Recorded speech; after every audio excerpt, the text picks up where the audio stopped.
can remember Hot Date and the Pets one, but there's so many at this point. It's been a while.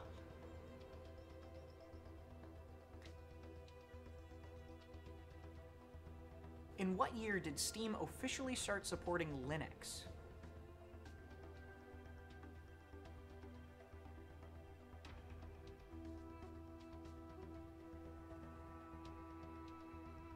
I don't think it's quite taken over PC gaming the way Valve might have been hoping back then, though.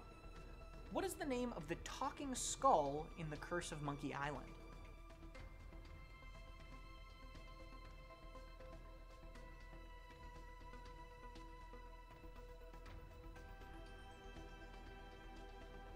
If I remember correctly, Murray wasn't the nicest demon-infused talking skull I've ever met either. In Half-Life 2, what does Dr. Kleiner's head crab eat? That was the head crab named Lamar that actually screws up the teleporter at the beginning of the game and basically is responsible for everything that goes wrong from that point. Which engine is used to create the Arma series?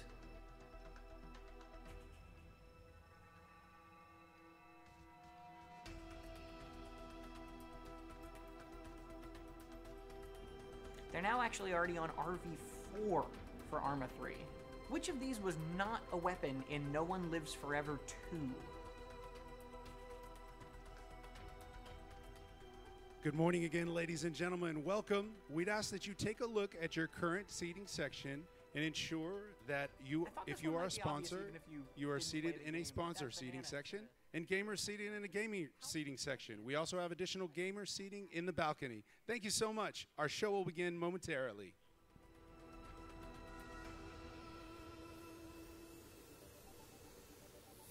They're at 136 now, so they've come quite a ways. Which of these voice actors is not a voice in Guild Wars 2?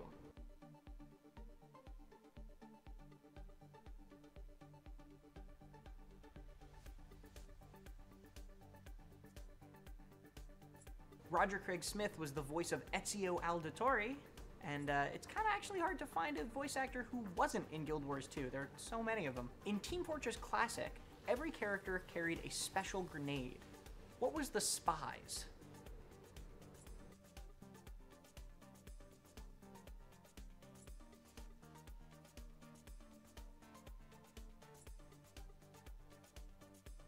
Otherwise known as spy drugs, it was shaped like a giant pill and it would make people see things that weren't actually there.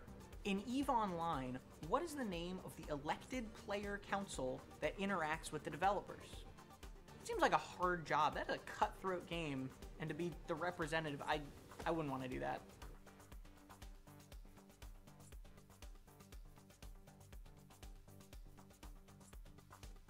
Which of the following is not a personality core from Portal 2?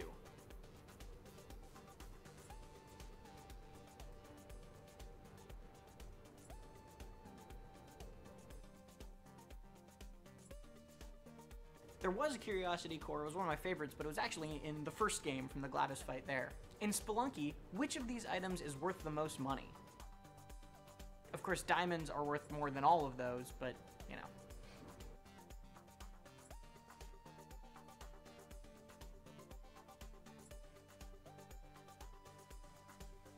In Fallout New Vegas, the character that shoots you in the head at the start of the game, Benny, shares a voice with which character from the TV show Friends? And I promise right now that is the last Friends-based question, so don't worry about that.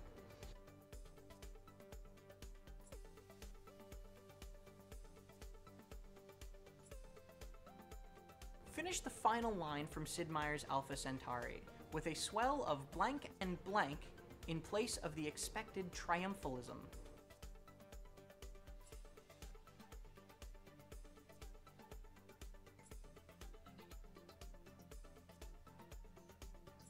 I'm not entirely sure what triumphalism is, but it's a dang good quote. Which of these is not a map in Rising Storm?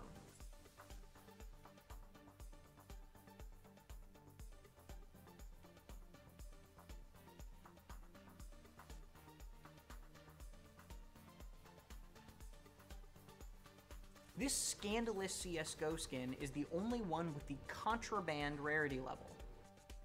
Contraband actually means you can't even get the skin from loot boxes anymore because art from it was found to be stolen later.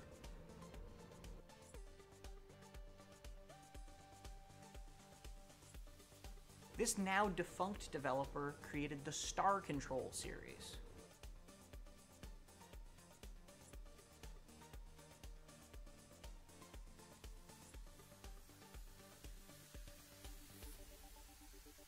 In addition to a bunch of other games, Accolade also made the original Barkley Shut Up and Jam game. Which of these names is not one of the starting pilots in Kerbal Space Program?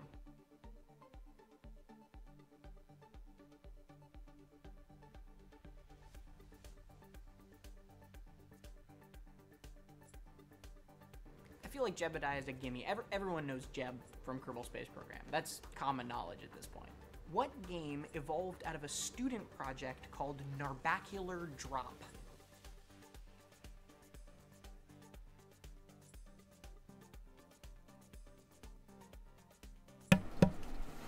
Welcome back.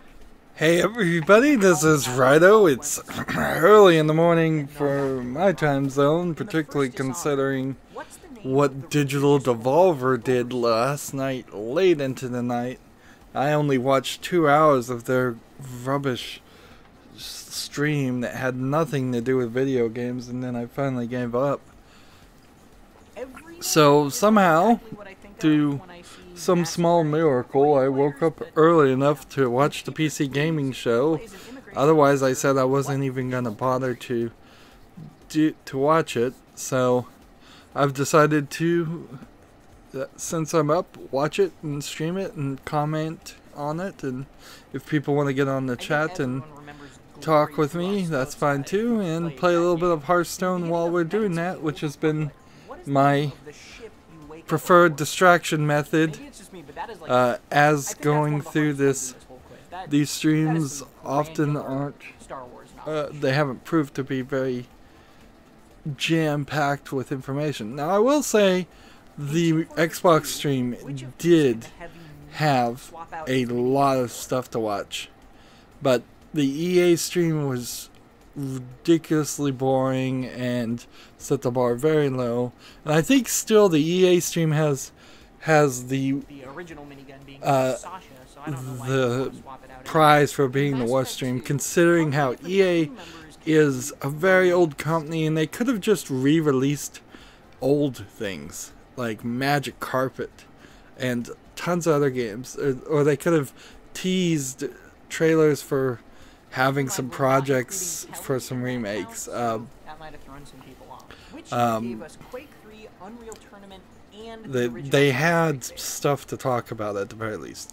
The Digital Devolver stream, if they had talked about video games, would have had a lot less games to actually talk about because it's a newer company and it doesn't really have a ton of new things to talk about, but it could have gone back and talked about all the things it had published and at least kept it about video games instead of having this ridiculous, ever going, as far as I could tell, adult stream weird content.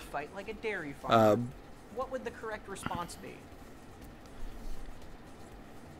They're doing some questions right now on the stream. I don't want to answer them because then I would take away time from people who are watching. So, what year did Minecraft first become available on PC? But I know a significant number of these answers. But that whole kind of generation was renamed to Minecraft Classic. Bethesda, also very disappointing stream. Because all it was doing was trying to pretend like it had a lot to say when it really didn't have anything to announce. A couple VR versions of Doom and Fallout, and an expansion to Elder Scrolls Legends, and an expansion to Elder Scrolls Online. They didn't mention Prey at all. A DLC for Dishonored. As far, yeah, I don't think they announced any new games or anything in development. Developer made the very first Sam & Max game. When you look at what ZeniMax, the parent company of Bethesda, has, and this is, well, it's called a Bethesda. At one point they tried to make a sequel, but all of the Sam & Max games since then have been made by Telltale. The original the ZeniMax is the parent company, but it's the Bethesda stream because they use Bethesda as all their game names, and they use ZeniMax as all their lawsuit names. So, so if Bethesda wants to sue you, it will come under the parent company's name of ZeniMax, and if they want to sell you a game, it will come under the Bethesda's name. But when you look at all the other subsidiaries Bethesda, well, ZeniMax technically has, there's a few. They have like 6 companies that they've been buying up, but there isn't a ton of things. They could have tried to do a remake of Rage. Certainly, that's one of the outstanding games that remake or remaster of Rage. They could try to, they could have doubled down on cell phone games, honestly. Like, they made Fallout Shelter. It wouldn't be insane in the next year for them to at very least have an Elder Scrolls Online mobile game in a similar way. You would call it something like Elder Scrolls Homestead. Like, I could imagine you could make a cell phone game where you play as a different as a Elder Scrolls character, and then it just in 3D took you from fight to fight to fight between different types of enemies, and then in between waves of fights you might go into a store and buy equipment, buy health packs and such. It doesn't even have to be an automated process or a tapper style game. It could be you have a top-down map of like Skyrim or Tamriel, and you get to choose where you're walking from that top-down map, and then that loads into a randomly generated cave that just has Draugr and other enemies appear, and then you fight them. Which one of these they did Evil Within 2, which Evil Within 1 wasn't as much a game as it was just a collection of scary scenes from best I could tell. And I guess maybe you could do something with Evil Within as a cell phone game. You could have done a Prey cell phone game tie-in too. That just having some other third-party companies make something along the lines of Fallout Shelter, because Fallout Shelter is not that good anyways. You could certainly have just done something as good as that, and just keep moving forward on down that. For a show full of announcements, new gameplay footage, and all things PC gaming. This is going to be an interesting stream here. I'm going to evaluate, since this is my first time covering E3, whether they have much new to say and whether they're tolerable.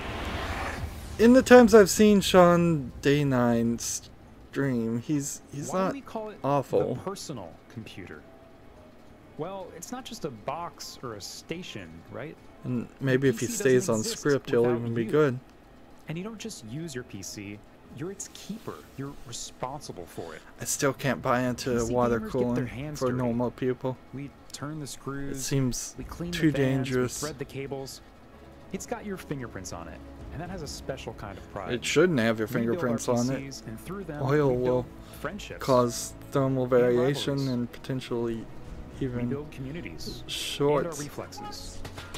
I'm down! We write stories, we make mods because we get to decide what experience we want.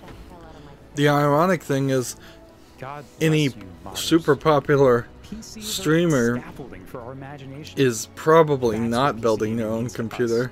to build and to give back to your hobby as much as Interesting. it gives to you. BioShock. This is the PC Gaming Show 2017.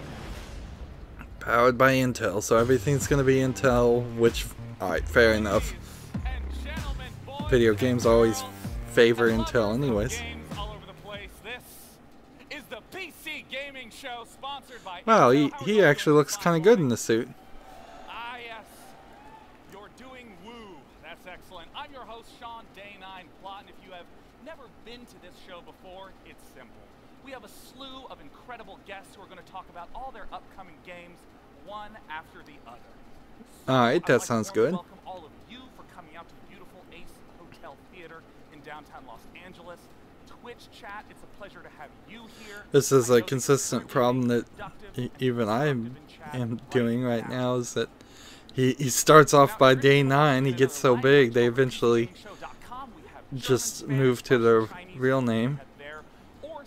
But I mean, Dwayne "The Rock" Johnson is still doing the similar thing.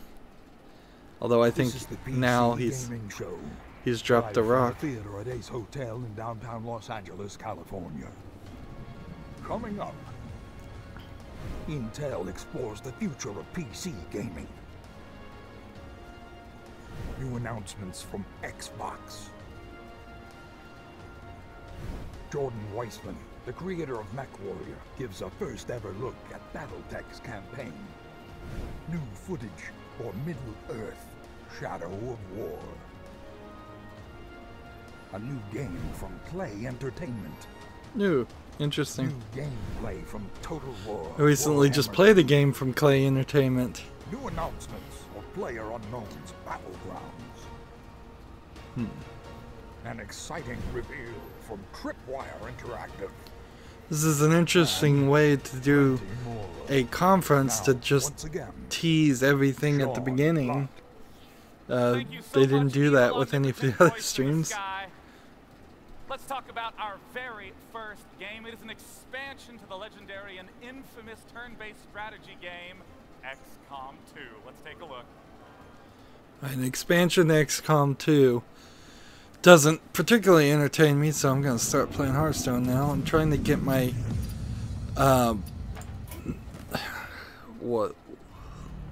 my European and Asian accounts completely unlocked, so that if anybody friends me on that, I can play them with at least the basic cards. I don't think I'm gonna get it all done.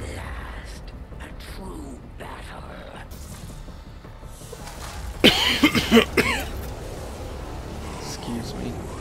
If only you knew the truth.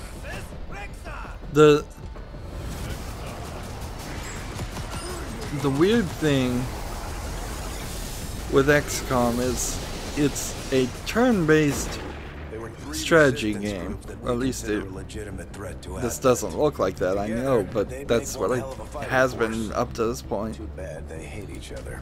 And I think the story is probably cool if they could convert it into a more accessible and less difficult game. That would be interesting to me as a new player who hasn't played any of the previous games. Maybe that's what this is. Or maybe this is all just animated cutscenes.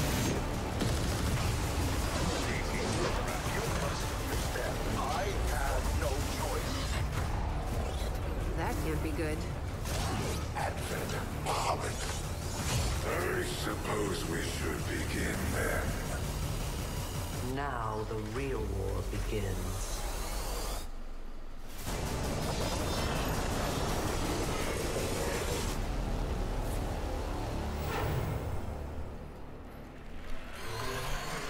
So no, that's gotta be DLC for XCOM 2. XCOM 2 is a turn-based game.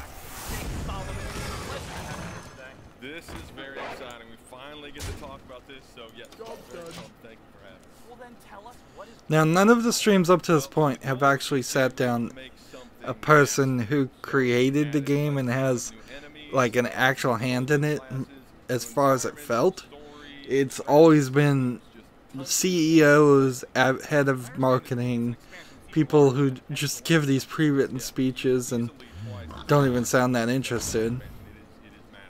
Well, let's go ahead and start talking about in there. Who are the Chosen? The Chosen, right? You saw them. They starred in the trailer. Let's see. So they were designed to be the ultimate enemies of XCOM. They are three almost champions of the alien army, and they have three very distinct personalities. This is a little quiet. Let's see if we can adjust the audio. Over the course of a whole game, they're going to fight each of those Chosen multiple times, and the Chosen, just like the player, they get stronger over the course of the game. They learn new skills, new abilities. They even gain new procedural strengths that the player's going to have to contend with. So in a sense, it's not like a normal enemy where you might see a Chosen in one battle and a Chosen in the next. It will be the same Chosen again and again and again, getting new strengths. That's right. That's right. And so you just think. So it's a nemesis system. Because they're always learning sort of new strengths.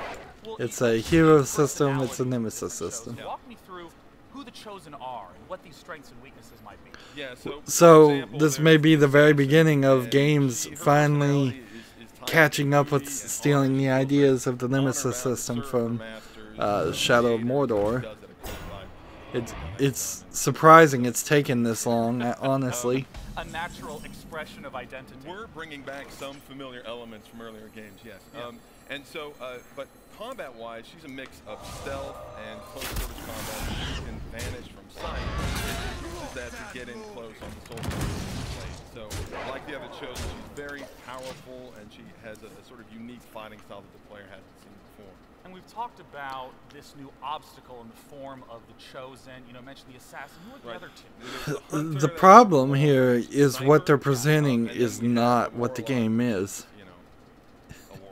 That they very cleverly are showing you single frame images of what are probably just cutscenes of when these nemesis Chosen show up, and that's it. They're not showing you that most of the game is this top-down in movement-based strategy game with a hex grid. Unless I'm just totally wrong about XCOM. I don't think I am, though. They should come out with just an XCOM shooter. A strategy-based, maybe team-based, maybe online-only co-op shooter. Well, I wouldn't play it if it was online-only co-op, but that would be more in line with how the game plays. But frankly, I don't think they have the resources to make two games at once.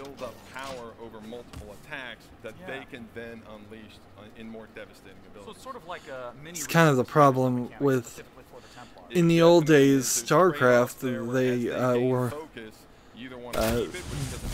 They were somewhat limited keeping StarCraft 1 and StarCraft 2 as real-time strategy games, and they were working on actually making the shooter in that series. And in the exact opposite direction, Halo is missing out on a smaller market with just making shooter games, so they came out with Halo Wars, which is a real-time strategy game. I thought that everyone in the city died, but apparently they're alive and well. They're doing fine. Yeah, as you can see, they've weathered the last 20 years really well. So, yeah, these are heavily mutated humans, and a single loss is not going to pose much of a challenge. Sure. But unfortunately, you don't fight single loss. They move in large swarms, and so when you go into the city, so they're introducing zombies. So they've stolen the concept of the nemesis system and the general concept of zombies. It'd be interesting, who would I attribute the concept of zombies from? To say if somebody was stealing the concept of zombies, which is so ubiquitous. I'd imagine I'd have to say that they're stealing it from Night of the Living Dead, the movie, because before that point, zombies weren't really that popular. You're going before that point to something closer to Frankenstein and Reanimated Dead, which I suppose Frankenstein is a predecessor to zombies, and if you go further back, then you talk about Jesus from Christianity as a resurrected human creature, human body, and then Lazarus before Jesus, and then there's several older dead religions that had resurrected people. It's at Jake Solomon. At Jake Solomon. Thanks so much. So the idea is thank you. Thanks. Pretty ubiquitous. Now, as some of you may know, I am not the only host of this event. Joining me to do all sorts of announcement goodies is a woman named Sonia Reed, but you may know her a little better as OMG It's Firefox. How's it going, Sonia? Hi. Thank you, Sean. And I'm wondering how many people have the tag, the stage name of OMG something. Games. And you know what? I'm not going to wait. We're just going to get right into it. I want to show you a game called Ooblets. It is going to be coming out early next year, and it is from an impressive studio of only 2 people called Glumberlands. So it's kind of a mashup between Harvest Moon meets Pokemon meets Adventure Time, but even cuter, if you can imagine that. So I'm going to show you how to grow and customize your Ooblets in this exclusive trailer.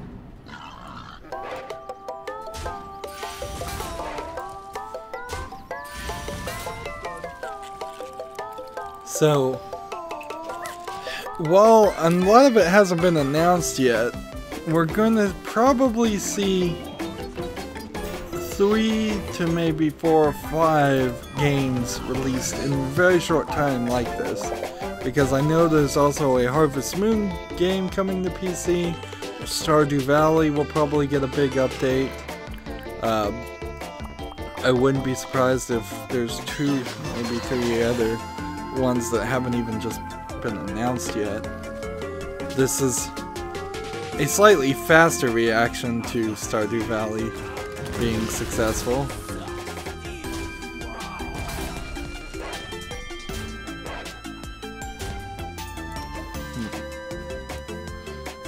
This looks like a game that might be kid-friendly, which I'm always happy to see a kid-friendly game out there, because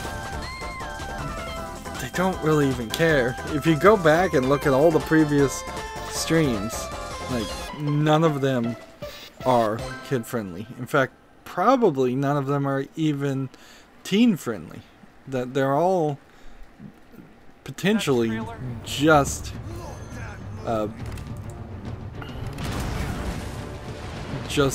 rated M for mature. Let's see, which game is this? Did they announce this game before they start showing the stream? This isn't still Ooblets. Battletech turn-based mech combat returns to the PC. That Ooblets trailer makes me oh so happy, and the previous one you just got the chance to see is the old school tabletop game Battletech distilled into its purest form. I would be very interested to hear if anybody plays Battletech anymore. Jordan, Wiseman, and Mitch Gettleman. Welcome, gentlemen. It's a pleasure to have you up on stage. Bringing those games and those style of games to PC certainly is going to be helpful for people who still play that game, but I don't know if it's going to bring in new Battletech is a modern turn-based tactical game. New audiences. There's going to be 3 modes to play. A single-player skirmish, a multiplayer skirmish, and then our open-ended mercenary campaign. Well, I want to hop straight into some of that single-player content by taking a journey through the arsenal. I understand that, there's all sorts of combat goodies that we're going to see in a moment, but the Argo is in between missions. Walk us through what we're seeing. Right. So the Argo is broken down to hulk of a in a weird way, this seems very much like XCOM. Command center. You can take it all over space, going from star system to star system. I think you probably lose a little bit by playing a game like BattleTech in a PC version, because then you're not assembling, painting, and feeling and looking at the little statues that you would be looking at if you were playing it actual on tabletop. And it seems like that is a big part of the interest in those games.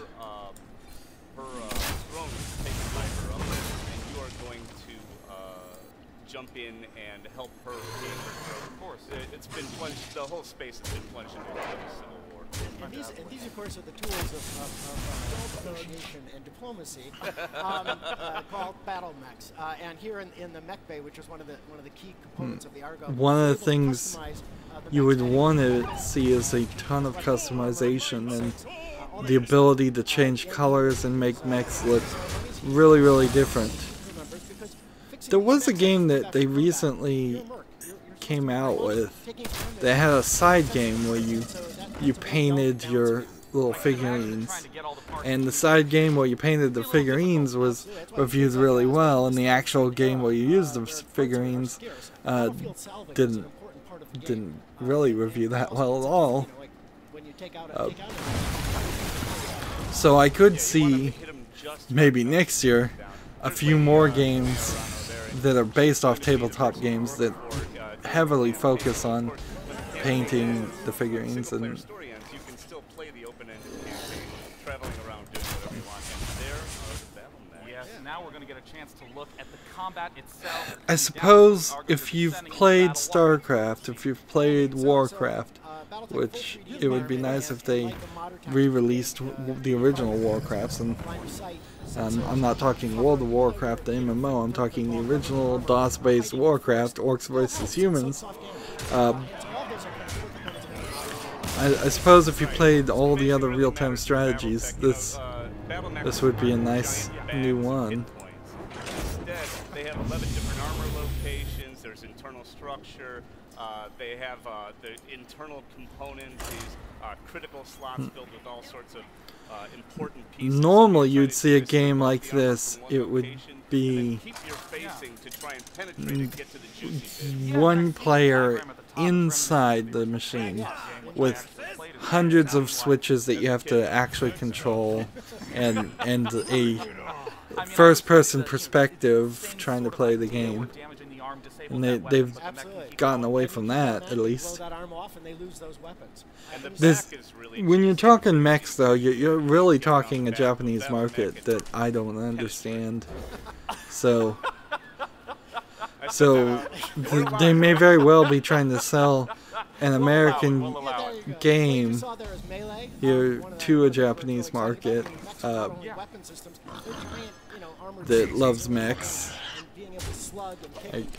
You would think with the maker culture being slightly popular right now, and all of that, and Arduino, and build it yourself, do it yourself. You think that might push more people into it, the battle bots coming back, but it doesn't quite cross over into mechs. Just went into beta. Where can the people here go to sign up to play? I think a lot of times too, if you're talking do it yourself, the last thing a do it yourselfer wants to do is have a simulation. Now I'd like to state They again. want to do it in real life. Thank you guys so much for coming out. Jordan, Mitch, it's been a pleasure. Thank you. Cheers. Now, our very next game you may recognize Now, from Day 9 is a little too slick and a little too emotive in his presentation, but he's nice and respectful. He's not trying to be funny. That was a decent pre-written interview.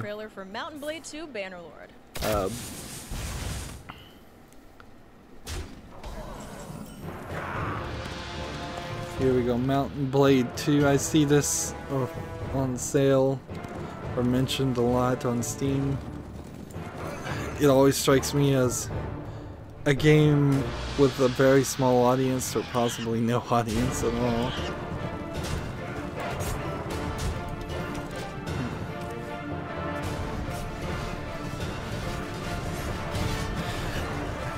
Like the huge mistake of the game For Honor, which Ubisoft spent a lot of advertising on and has pretty much completely failed. This just strikes me as one of these games that has sword combat, and as soon as you see sword combat, it never is going to work.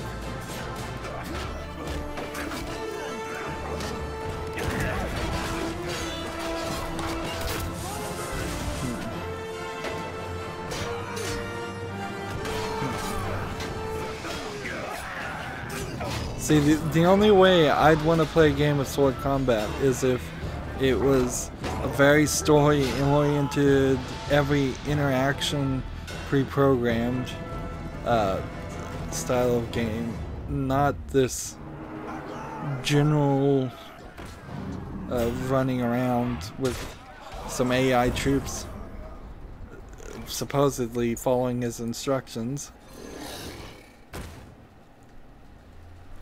Always a pleasure to have Mount and Blade 2 here at the PC Gaming Show. Now I know we've just gotten started. Mount and Blade sounds like Mountain Blade, which might be a more interesting game.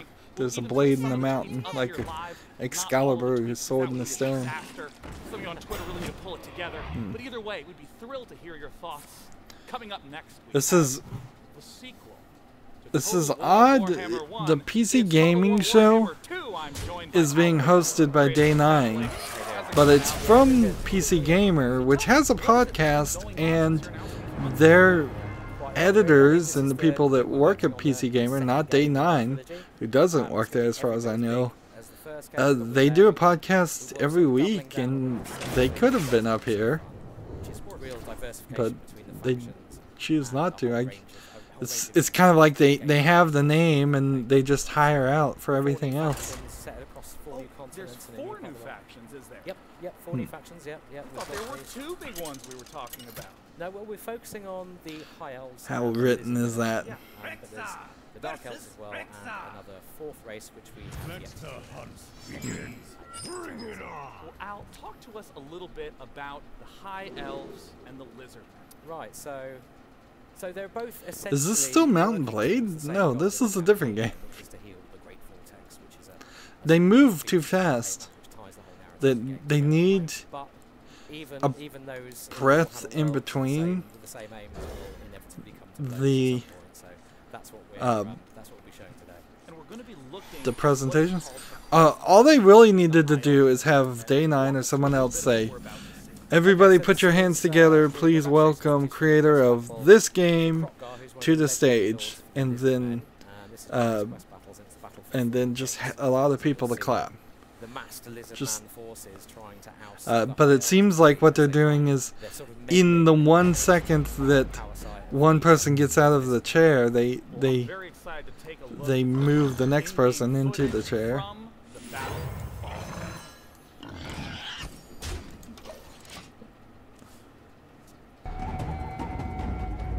They had the audio muted. This looks too much like Mountain Blade to be right back to back.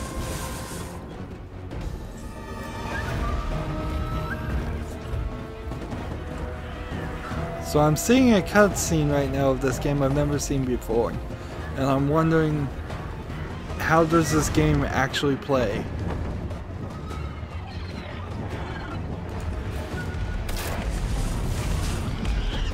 Seems like it's got dinosaurs, and I can't be upset of dragons and dinosaurs being in a game.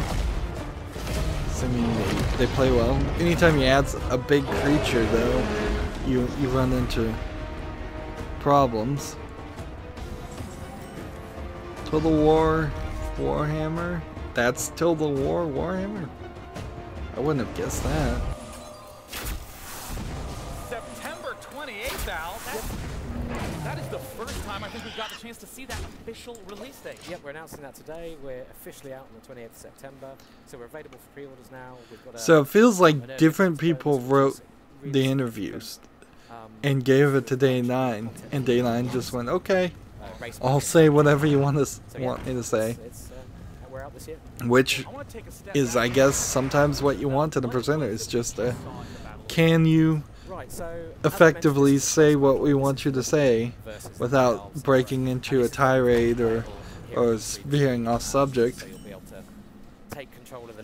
I probably wouldn't be very good at that. Immense diversity and all the crazy stuff that's going on in their army, because they're essentially an army of ancient spacefaring dinosaurs, and they, you know, small dinosaurs that ride big dinosaurs and Aztec space lasers, and it's, you know, it's playing with Warhammer. The dinosaurs all the way down. All the way up and all the way down. Yeah. So, and Warhammer lets, you know, gives us these toys to play with, to make a game with. It's awesome. Well, backing out of the battle, I know that the campaign map in Total War Warhammer was a big hit. What's going on in Warhammer 2? So in Warhammer 2, we've got a ton of new campaign features which lead you to kind of explore. I have a feeling that this game is a top-down RTS. A sort of overarching narrative, so all the races are intentional. So that's why you would focus on different troop types. Which will bring the combined having no knowledge of Total Warhammer and what it is,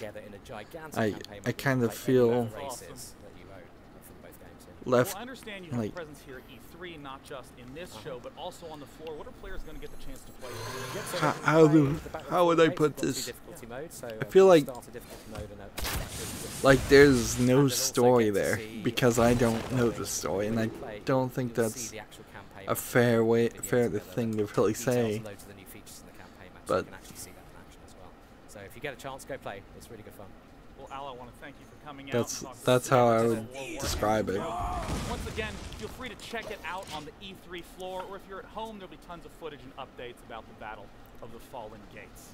Now, our next game is in the card game genre. See, without even taking a break, I wind up playing he just jumps to the next part. Here to talk about the upcoming expansion for Shadowverse is Kriparian. Hey guys, how's it going? Praying here. Today I want to talk to you guys about I know this streamer, Shadowverse is one but notice they don't bother to actually say he's a streamer. They just call him by his name. Every time I log into Shadowverse, I have an amazing experience. I can play whatever deck type, whatever deck, whatever cards. The question you should ask yourself, and I'm asking myself, is Kriparian given free cards, free gold, or in some other way sponsored or endorsed by Shadowverse? Because he probably is. Or at least there's a chance of it. I've looked at Shadowverse, it's never really caught my attention as far as one. I have a book for thee, like no other. Each page a window to a long-lost land, where fairy tales dovetail with myths. The problem with collectible card games is they have to be prettier and more diverse with more cards than I would say Hearthstone, which has the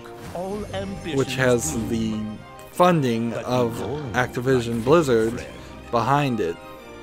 And while this looks good, when I've looked at the actual game, it seems like there's not enough cards. Maybe with this new expansion. Bite life's fruit, for in this land, courage is key. With bated breath, there's also potentially too late to get into Shadowverse for a lot of people because the hand you choose defines your fate. Because it may be too.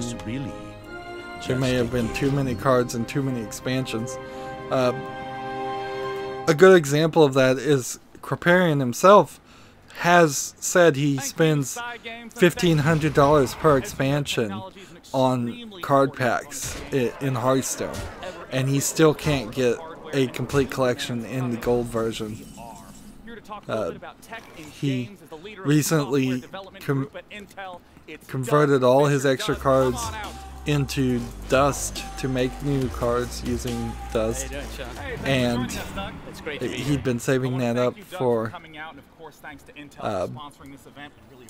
like 3 years, and it still didn't quite give him enough to get everything in the gold, and he had over 600,000 dust, which is a ridiculous amount.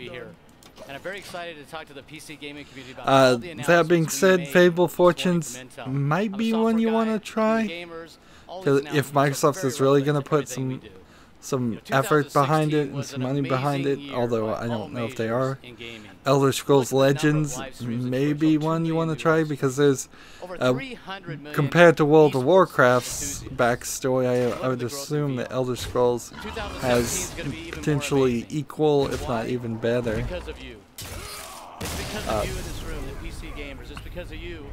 This is strange. They've changed the format. This guy's standing up and talking and emoting with his hands. This guy's been professionally trained to do a presentation. They move their hands and move around to add action to what is effectively non-action, just talking. Tech, non-tech. Millions of people getting together, inspiring each other to immerse themselves in this environment. Now, it starts at Intel with amazing hardware technology. We've talked about the launch we had 2 weeks ago of our X Series platforms. Now, you gaming enthusiasts will love the Core i7X overclocking capability. It's an amazing system. And you megatasters who want to game, create, stream, I think they're going to be talking about i9 Extreme the i9. An amazing system for this environment. I don't want to get completely into it because I can't even really explain it, but the i9 for the X299 series of motherboards and the 2066 connector that you would put the i9 chip into doesn't really have a clear path and plan. So there's just some things that are missing from the i9. It was kind of it feels like it's a rush product. And I would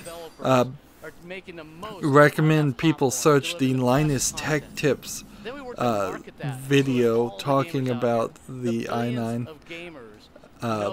and how it's been implemented with these standards that aren't really being treated as good standards. Of some of the titles we work with. I'm sure you recognize a lot of so those titles. These are just a few examples. I wouldn't recommend getting an i9. I think you probably could get an i7 or of a previous generation and save yourself some money, or wait till the next generation of i9 comes out. Most games are not CPU bottlenecked on a PC. Maybe in a small sense, the Xbox X, or what was called Project Scorpio, might be slightly CPU bottlenecked, but it doesn't even matter that much, because if that is a bottleneck, it's the same bottleneck you're going to have with the Xbox One, the original, or the Xbox S, or the PlayStation 4. So until all the consoles decide that they're all going to move up to more powerful CPUs, the programmers for console versions of games are going to live within that bottleneck. Hundreds of raids completions. I built my community around Destiny on Twitch, and I'm a co-host for one of the founding co-hosts of Destiny Community Podcast, one of the biggest podcasts specifically for Destiny. So I know a lot about Destiny, and I play a lot of it. That's great. So when you play it, have you experienced it on PC? I have, yeah. I got to play it at the event. I got to say, the PC experience is amazing. As somebody who's played a lot of hours in Destiny, everybody knows how is it going to transfer, how is the experience going to go from console to the PC, are they going to actually be able to deliver, and I can so Destiny never really caught my attention. I think a lot of people tried it, and then a lot of people eventually just burned out of it. It seems like you have to have a really skilled team to go through the raids. It seems like you have to have a lot of time to go through the raids. Oh yeah, and absolutely. It's going to be on the the show floor. The other thing too is they've got tons of PC support as well that's being added to it. So 4K is going to be beautiful. It's got 21 it's just a lot of stuff. Uncapped frame rates. I mean, for me personally, I'm going to be looking at pushing 144 FPS because I don't think Destiny 2 is going to be a major improvement in that. I think it'll just have a few more areas where they'll have a plethora of raids in each area, and it's just this grindy game, kind of like, in my opinion, probably a lesser Borderlands 2. In a lot of, and since Destiny is programmed on their own new engine, I wouldn't be surprised if it was very demanding on the CPU. It seemed to be demanding on everybody, even the creators of the game. They said there was rumors out there, and I'm not sure if it's actually true, that if they wanted to move even one rock in a landscape, they had to wait overnight to have the entire game re-render. And but also, it's about the broad set of developers, the independent developers. So, no live editing of anything. Everybody's developing and creating content on the PC to create more and more opportunity to participate in it. So you can pretty much put up a picture of hundreds of people that make games on PC. Sponsoring this event. We have real luminaries judging, like Tim Schafer. Yes, Tim Schafer is going to be judging this contest. The winner will be announced at PAX West in Seattle in September. I encourage you to participate. It's a great event. It's a great opportunity for independent developers to get involved and participate. And why do we care? As a software what was the contest? Actually, were they doing a game jam or a PC build or something else? We don't know where it's going to come from. So we want lots of people participating on our platform so that the next big thing is built on top of it. And you, everybody here, all you gamers, you can participate as well. I'm certain as you're participating in a game, you've thought of something new, unique that you'd like to try.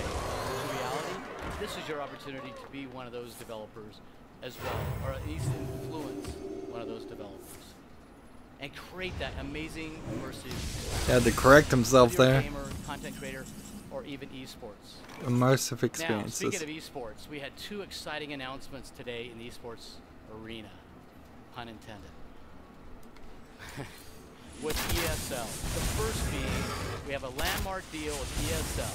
I think esports has only been mentioned once before in the other streams. Everybody in the gaming community, because the latest technology we use for the events, the studios, the back-end operations. I see a lot about ESL, but I don't know anything about it. You'll have the latest technology at those events.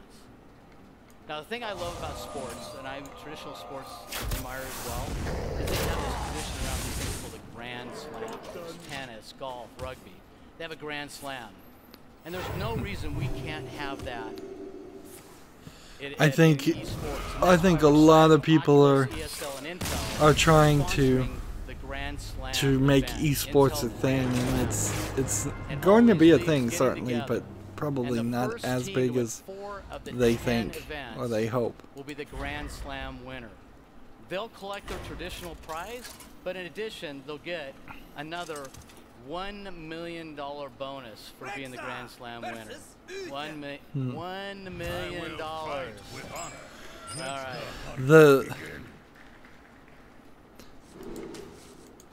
The problem with sports, esports or just regular sports, is it is this hope black hole, I suppose would be the right way to explain it. So all kinds of people would love to be a professional in whatever sport they love to watch, whether it's esports and video games or if it's football, basketball, as such. But the number of people that actually go on to be professional is actually incredibly small. And the number of people that actually stay in professional leagues of sports is even smaller. People that stay in it long enough to even make a decent amount of money. And the money they do make, they don't know how to save, so most people in sports are bankrupt 5 years out of the 5 years they played in the sport anyways. So the only people that are over their lifetime being successful for being good at a sport is really the people that are the managers, the CEOs, the team owners, the advertisers, the people that are selling likenesses and selling concessions and collectibles. Just by participating in this challenge. And don't dismay, all and that's all esports really seems like it is to me too, is that so many people that are moderately good at games are going to become overly hopeful and hyped at thinking maybe they could be an esports player when they probably couldn't. And a lot of people are going to end up not playing the game they love as much because they're watching other people play the game. That seems to be a consistent thing. When people start loving football, they watch it on TV a lot more than they go out and just play it themselves. And it turns what was once an active play into a passive play. Like, I'm not horribly against esports, but I feel like it's for the best of the best. It's kind of like the Olympics too, and when you think about all the people who are in gymnastics and all of the people that all of those people that end up in the Olympics, it's a ridiculously small number, and the Olympics only happen once every couple of years. How's it going, Sonya? Thank you, Sean. So, as a Firefox, this is a game that pulls on my heartstrings and does not let go. And I just want to hear more about it. And luckily, I've got the perfect person to talk to today. I am joined by Felix Kramer, the pre-written dialogue known as Secret Legend, but you've got some special I guess I prefer a bad presentation off the cuff than a pre-written dialogue that feels canned. And we're announcing that we're pairing with publisher Finji, who you may know from their incredible work on Night in the Woods and Overland. So exciting, congratulations. So I want to tell you, it wasn't just the fox that sold me on this game. I love the beautiful, charming graphics, and honestly, so they're talking about a game with a fox, and they're showing us nothing.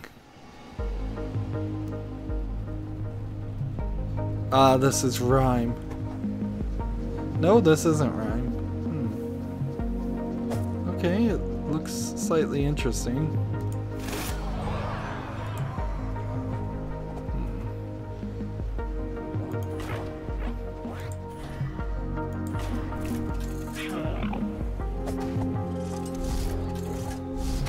Is this from Clay? I don't think it is.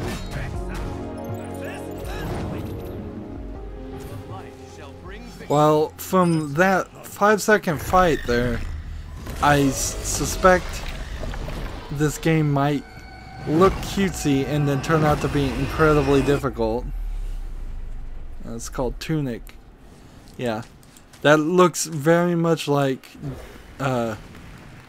they've cut their mic. Thank you, Sonya.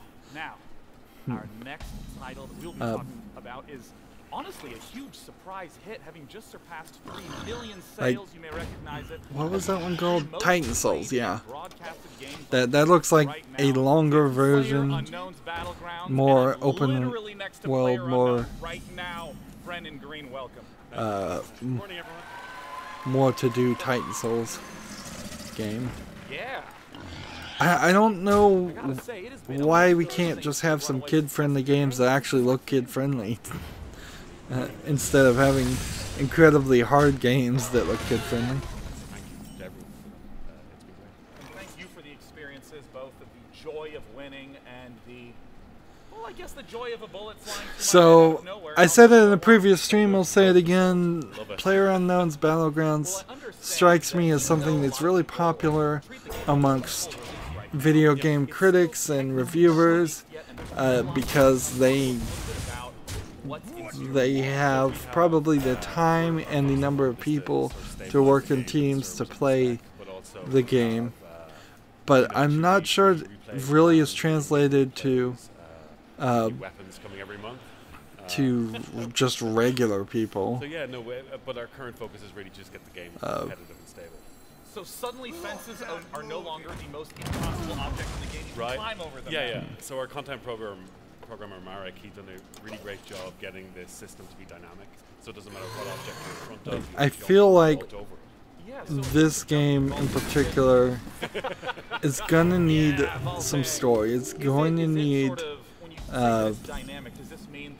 it's gonna need some different modes, and it needs other players. So as soon as the large player base disappears, this game is not playable anymore, and that's a consistent problem with multiplayer only games, which I assume that's what this is. I don't think there's a single player version. It looks nice. It looks like a new, polished version of something that a lot of other people would put on Steam and try to just get green light with asset flips. Here it seems like they really, well, while these still may be the use of pre-made assets, it seems like they made it look good, and making a good-looking version of an average game can take you a lot further than making a bad-looking version of an average game. There's also nothing incredibly difficult or unique about this game, so in 2 years you may see that a lot of games just have this mode in it. It wouldn't be unbelievable if, like Call of Duty, some of the AAA title, Battlefield, all the shooters from AAA makers decided to just have a mode that directly steals from this concept, and then if you can make a mode like that in something like Call of Duty, then you can make that mode happen in all of the Call of Duty maps, which will probably be more maps than this game.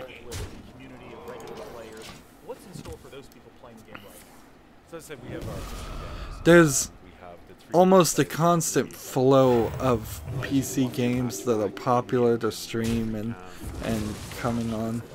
Five Nights at Freddy's, let's see, Rust, Ark Survival Evolved, Unturned, and they always feel like they're just on the edge of falling out of popularity, and as soon as they people decide to stop streaming them, their player base will disappear completely. That's great. I'm sure players will completely stop blaming anything on the game at that point. Right. They will accept responsibility for those losses then. Well, PlayerUnknown himself, Brennan, thank you so much for coming out to talk about it. Thank you, everyone. I think it's really strange that they're having this stream so early in the morning. Thank you, Sean. Sean is pretty cool, right? But you know what's a little bit cooler? A free PC. We're going to be giving away a badass PC from our friends at Intel. This bad boy is going to be rocking an i7 7700K processor. There's a lot of 7s in there, and it's going to be running a NVIDIA GTX 1080. It is worth more than $2,500, so if you want a chance to win, head over to PCGamingShow.com/giveaway and put in your information. Good luck. And I'll go. Go with that. And I am pretty cool, right? in Karazhan for music. Jesus, thanks, audience. Just a bit of mayhem. I'll go try to win a PC. My PC's not much worse than what they're giving away, but I'd still take it.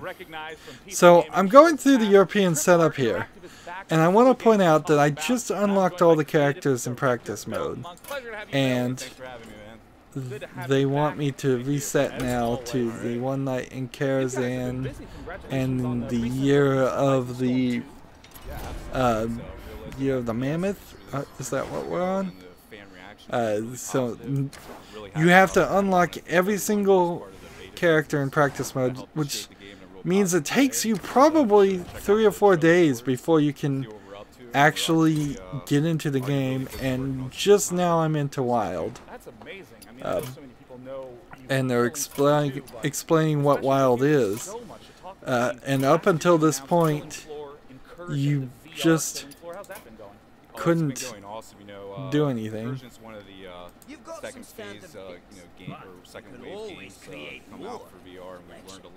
So many of these cutscenes were added later. So now I can make wild decks. Now hopefully I can access wild cards. But there's still a considerable amount of things you can't get to. And One Night in Karazhan is also an issue. Apparently, I won't be able to do Tavern Brawl though until 2 days. So you easily could take a week trying to set up Hearthstone. Well, I'm eager to show everyone this footage. This trailer So, makes me laugh One every Night time. in Karazhan, ideally on the European Nation account, I want to unlock, but I have to do this prologue first. So, that's...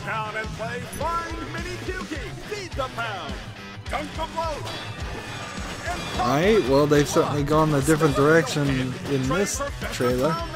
Colorful hats, and dozens of other items. Carnival rewards are only available for a limited time.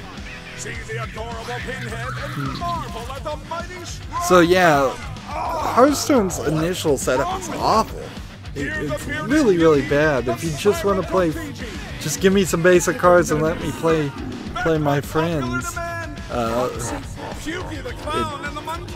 It's just... It takes forever. Honestly, I would just say everybody, even if you are in the European region or an Asian region, I'd just say play Hearthstone on the American region anyways. Is he actually on fire?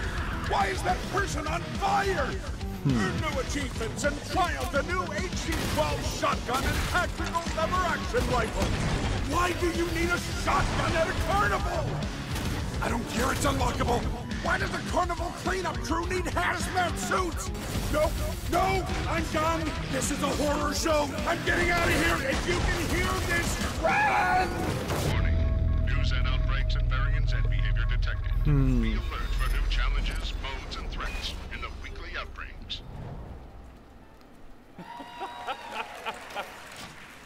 I mean, I know it's a horror theme, but there's some great humor in this. So Kill Floor 2, I know Kill Floor has been slightly popular. You got the monkey that bangs the Just a cymbal, lot of chainsaw shooting cells. things. Midgets on stilts, bearded ladies, we got it all. Tell me a little bit about what is the gameplay? What's some of the stuff that people can experience in the summer sideshow? So it's a limited time event. It's only going to last for 1 month. So all this crazy stuff you're seeing here, it's 1 month. And there's over 50 cosmetic items that people can gain from playing it totally free. All the Zeds have been replaced. All the voices have been redone. We also have mini games that are thrown out throughout the I saw the carnival games right at the start of the trailer. We've also got 2 new weapons that we're introducing. And we also have this other mode that we're really excited about. It's check on the chest. Seems like the video messed up there. So each week, new gameplay mode comes out. We have one Cranium Cracker, and that's a headshot melee mode. And so then no damage unless it's headshot. Yeah, exactly. And then we have another one called Tiny Terror, where every time you shoot a Zed, they actually shoot. Become like real like midget Zeds, which is really crazy. And whenever the players get hit, they shrink too. Oh, really? So I mean, that's just 2 of them. We have 8 total, and it's over 2 months worth of content. And if they're really hard to work with, you get really cool like precious items and stuff like that. So of course, I have to ask, when can people play it? Actually, play it tomorrow. It's free on Steam all week. Easy. No. So you got no excuse not to try it. Seems like they're just showing us stills. Oh well, they can play it here too. Oh boy, that was a setup on my part. Yeah, whereabouts is it at on the E3 floor? That's at the PC Gamer Show. Oh, that's right. It's a PC gaming show booth.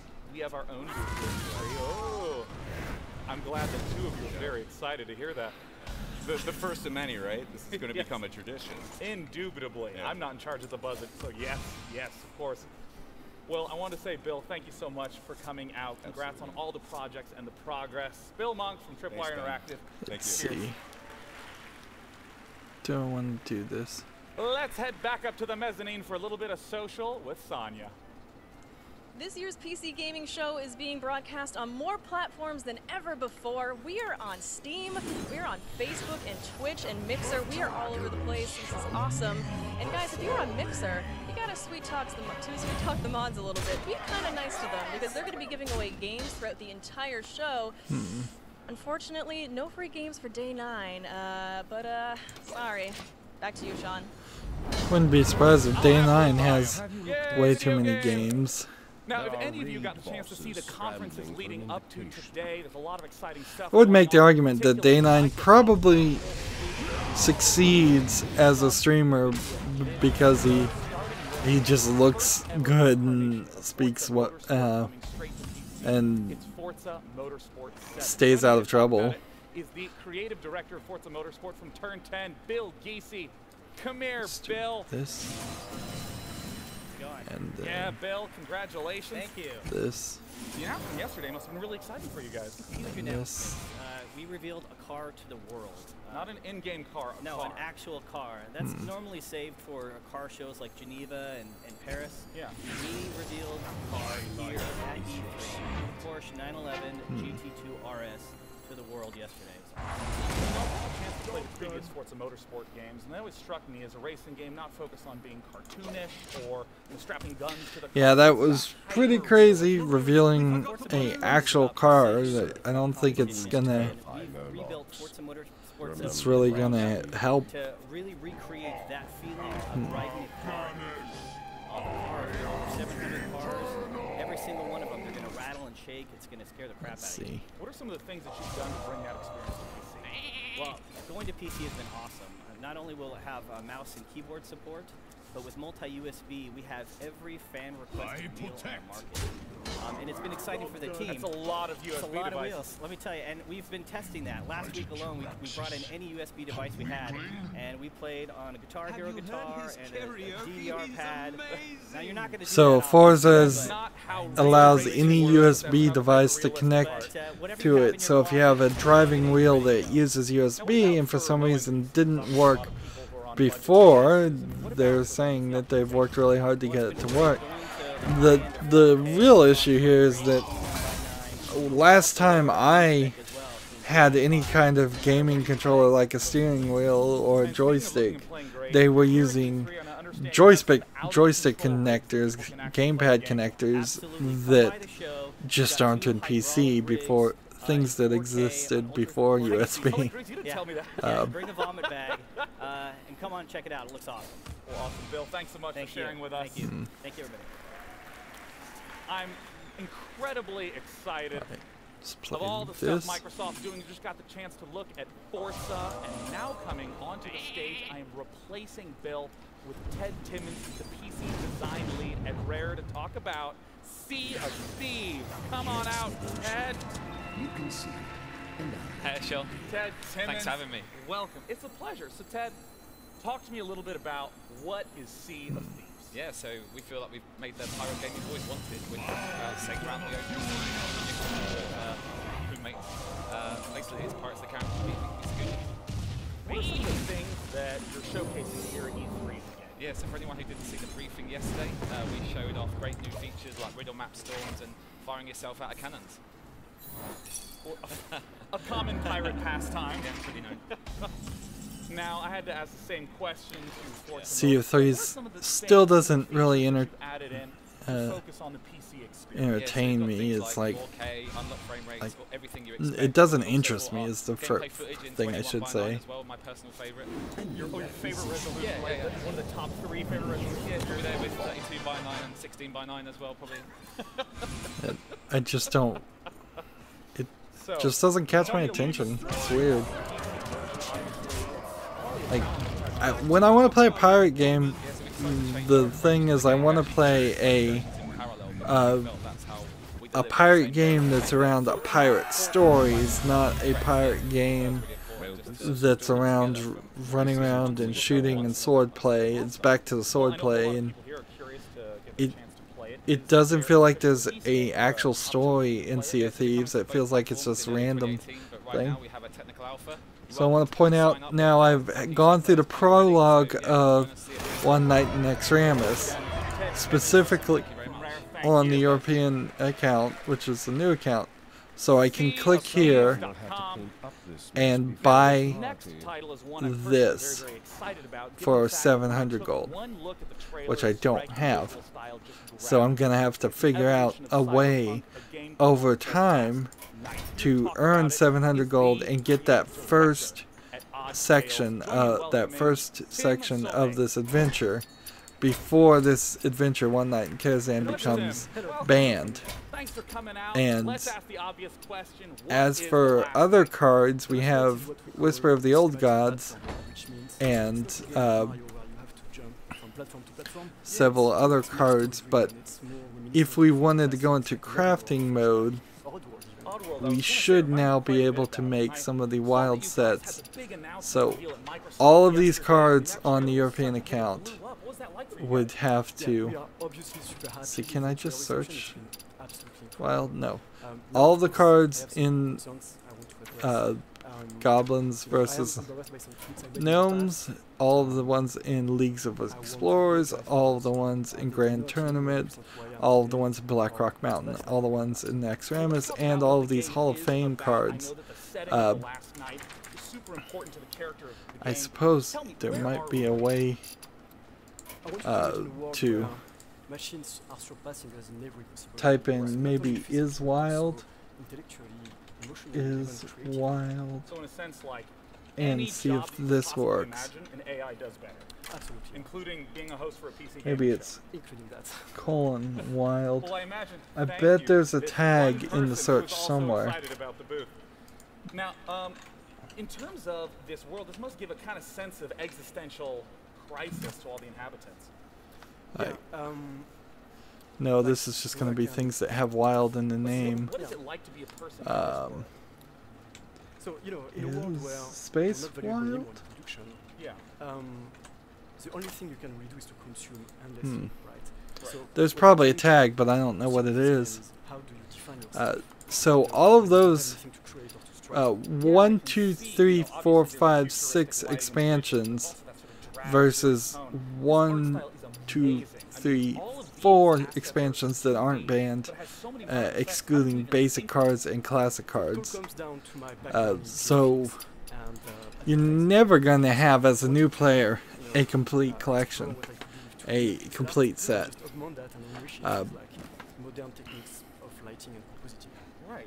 You know, and we've talked a little bit And I still have some stuff to do here. I need to do 100 damage to enemy heroes, but since I haven't started, I guess it would make more sense to trade and see if I could get maybe a different quest for today. And I still need to get somebody up to level 10, and Hunter will do that in one more game. And I still have to do this on the Asian account too. And so there's still a lot of work to do. And each of the characters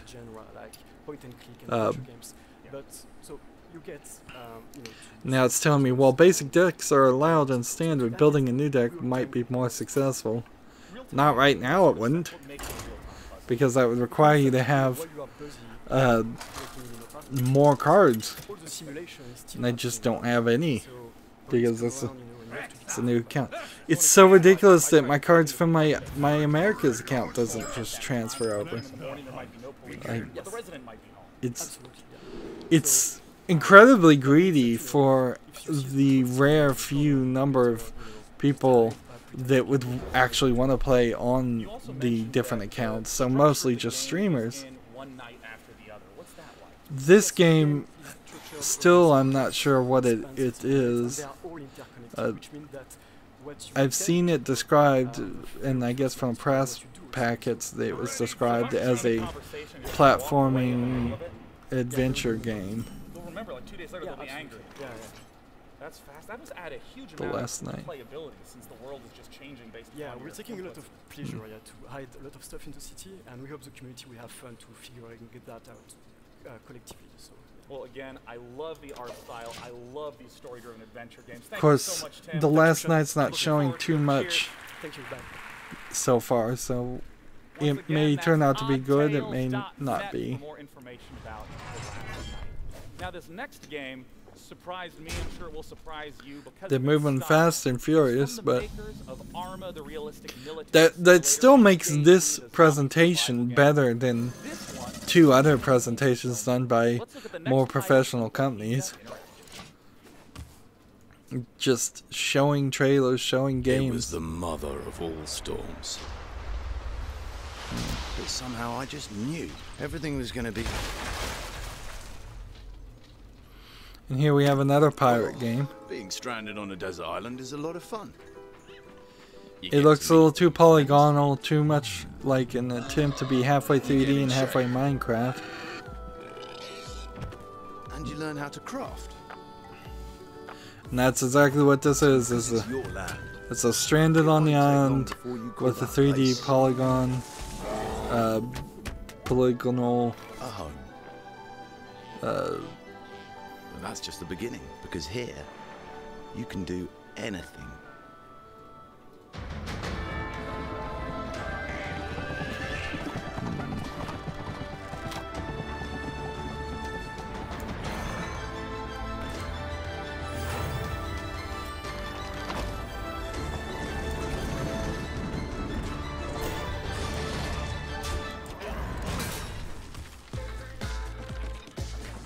So, in their initial release, they're talking, you start on an island and then you eventually work your way up to, well, cars.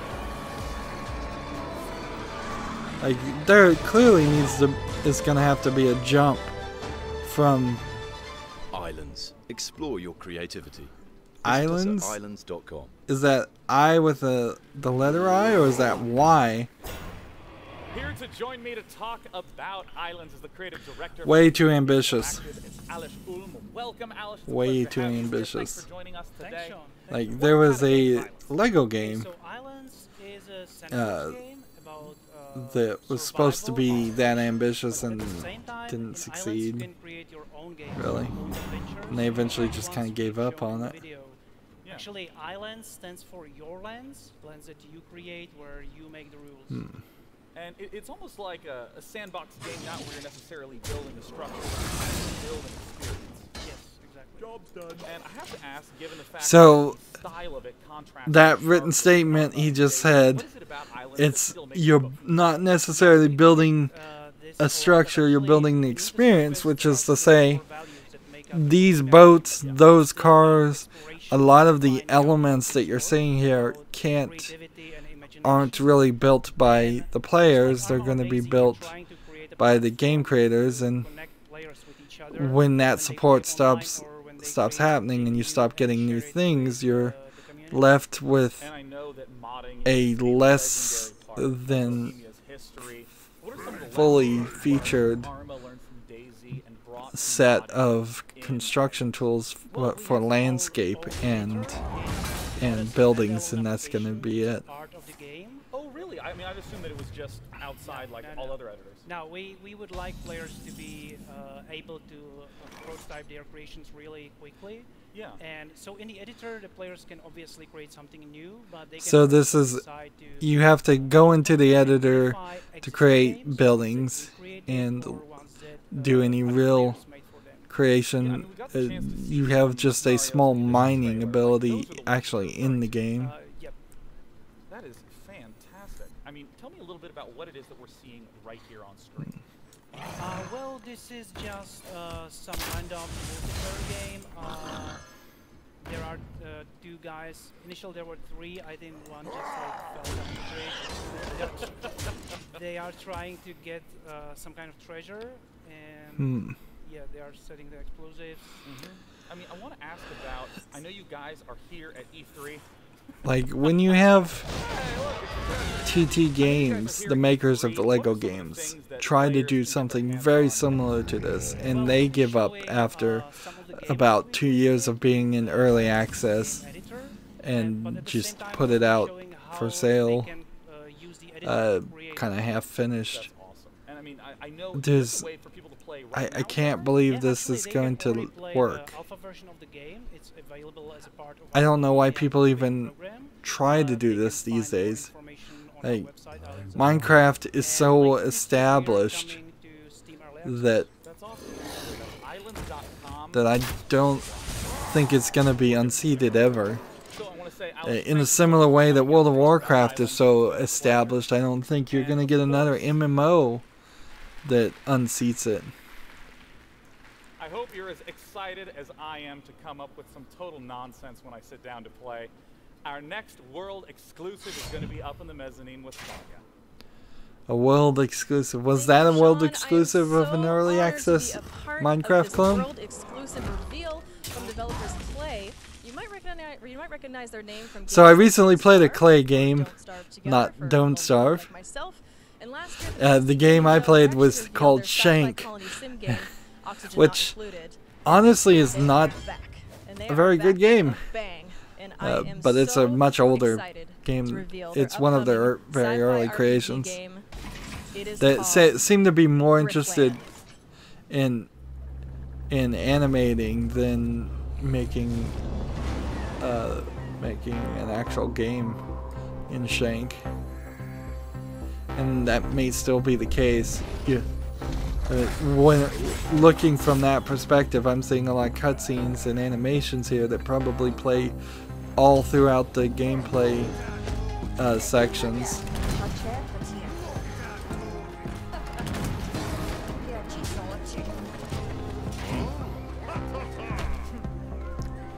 And the real gameplay is just this faraway camera top-down section. But what's the interaction mechanic? Oh, it's this. So it goes to a fight screen. So be prepared to see a team-based turn fighting, it seems. A lot more than what you just saw in Griftlands. And maybe you do have some communication and interaction through talk. Love Clay games and can't wait the chance to try Griftlands. Honestly, I don't know how you can really love Clay games. You can kind of love one or two of their games, but they've made about 8 of them, and they're all varied in some ways and very similar in other ways. I imagine maybe in 10 years Clay might be a really big video game company, but right now they're not going to be. and unless they get bought out or they buy a bunch of other companies. Where you play a cybernetic AI on a mining station in the rings of Saturn, and basically in the game you're allowed to move in zero G freely. You can interact with everything inside the environment, and also you know that you have an interface you can interact with.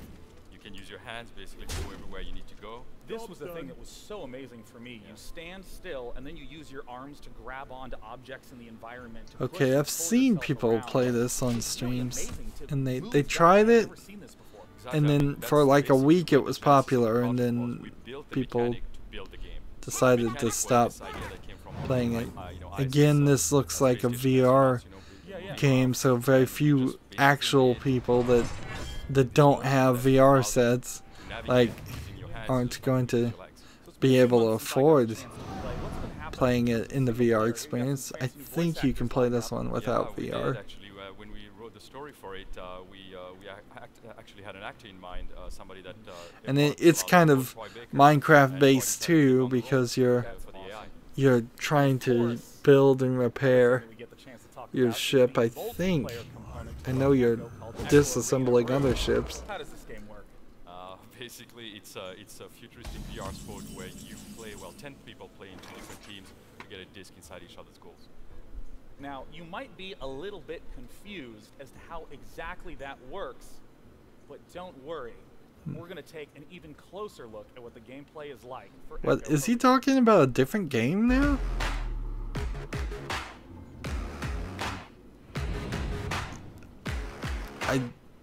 In zero gravity, they've either changed to a different game or they've added a crazy different game inside of a game. Passes go farther. Strikes hit harder. Stakes get higher. And victory tastes sweeter. This is Zero G. We've seen in the Echo Arena several games around this general concept, but it is kind of new for it to see it in zero gravity.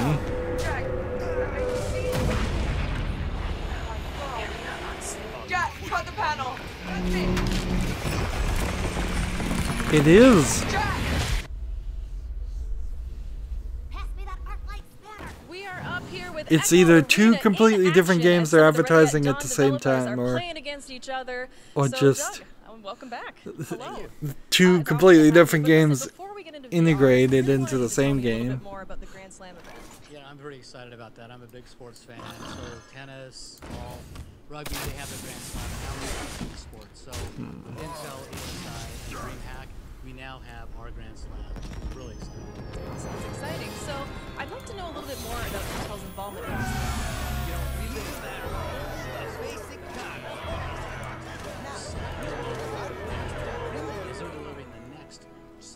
So every time you get to level 10 for the first time on any account, you get a World of Warcraft mount. That's amazing. In Hearthstone. So I was really excited to hear about your announcement earlier. Yeah, ready at dawn, Intel and Oculus, we announced that Intel is sponsoring a free release of Echo Arena to all Oculus Rift users when it launches on July 20th for limited time.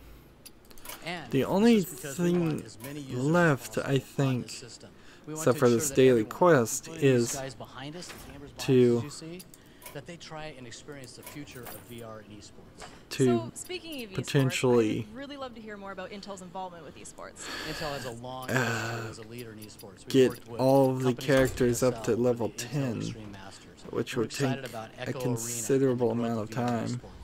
And that's why we're expanding our I guess I kind of need to do it too, or maybe get everything up to rank 25. But instead, I think I'll just switch over to the Asian server, because I still have some characters to unlock on that. Okay, well that sounds kind of awesome. Well, thank you, Doug. I cannot wait to play this game. It feels so silly doing the European and Asian servers when my American account has tons of unlocked cards. Not a amazingly great collection, but enough. So once again, that's Lone Echo. Our next guest announced a game 2 years ago under the title Project Blue Streak, and we now know it as Lawbreakers. Here to talk about not just gameplay, but cold hard dates is the CEO of Boss Key Productions himself. Some of these, welcome to the stage. Thanks for having me, man. some of these secret names are silly. They just kind of flood the reporting sector. Wow, look at Cliff Basinski. He's going for a different look, most definitely. He was so young when he got into way too high of a position of power. And now he's going for a slightly older look. They do these kind of bullshit marketing betas where they're like, oh, it's our beta and the game's out next week. I'm like, that's not really the case. You're not going to be able to fix anything. So for our game, we found that the Romer's shotgun was way too spammy. Overcharge wasn't that exciting, so we sped that up a little bit and we sped up the characters. He's not wrong about the fake betas being just hype mechanisms. Yeah, I mean, you change one thing, it's the butterfly effect. It affects everything else. Is the game going to be balanced on launch? No. That's why we need people's feedback. Play the game, see what characters are overpowered, underpowered, and then we'll introduce new characters. Shuffle the deck. And I know that it can't be in beta forever, so Cliff, tell us when it's out. Can we get a drum roll? Audience, go! Do a thing! So the game is finally dropping on August 8th on PC and PlayStation 4. Oh, that's soon. $29.99. None of that $60 multiplayer only bullshit. I hope you like my invention.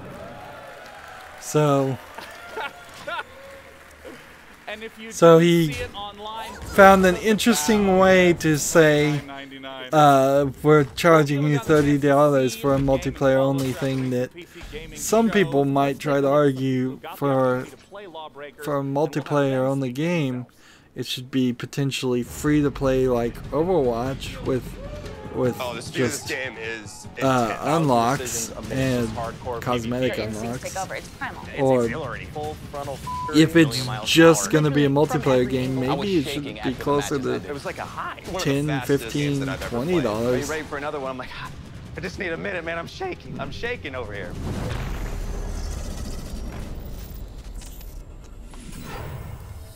I think the thing people are going to find in this game the most enjoyable is simply how difficult it is. There's a pretty impressive skill gap. You can't just sit down and dominate within an hour or two. Practical skill That's terrible marketing.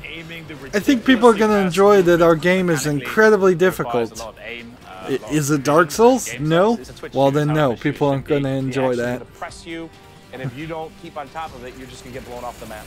I think team comp is definitely a huge thing for this game. As we're flying around in zero gravity, you know, it's kind of a new situation for us. How do you keep up with your tank and protect them and heal them, also protect your healer? Seems like zero gravity is becoming a recurring theme slightly. It gets crazy very quickly. The gravity is the biggest thing because that adds so much. Most people don't like zero gravity. Systems of each character, where some characters can teleport, some characters have dashes. Most people don't like having to control two things at once. Is potentially an attack both point. Shooting and controlling your character. Under the map, saving myself from a grappling hook, whipping myself into the air, shooting at anyone below. You need to check every possible corner. People are going to fly you with jetpacks, they're going to fly at you with double swords, you're going to have someone that... So what this introduces is a terrible problem. Is the human eyes cannot look 360 around them.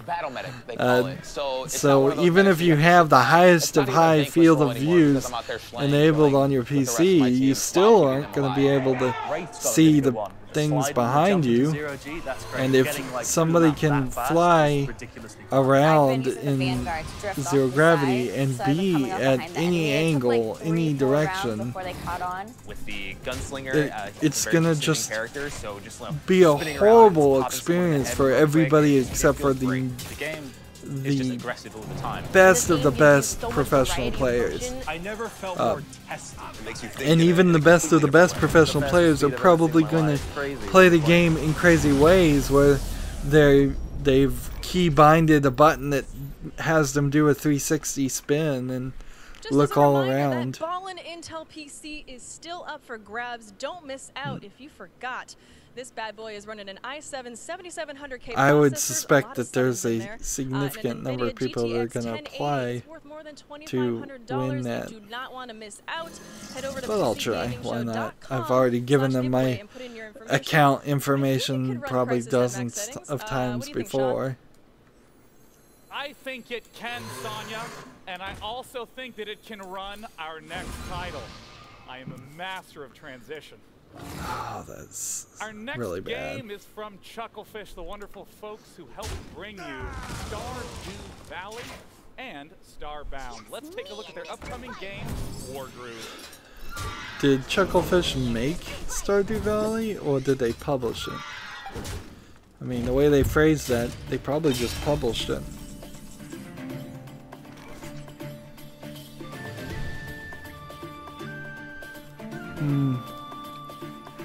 Already bored. I said it before. If you don't have a good visual aspects, most people are gonna check out. I'm gonna check out. The visual demands are really, really high, and I don't think any 8-bit NES game strikes me as interesting.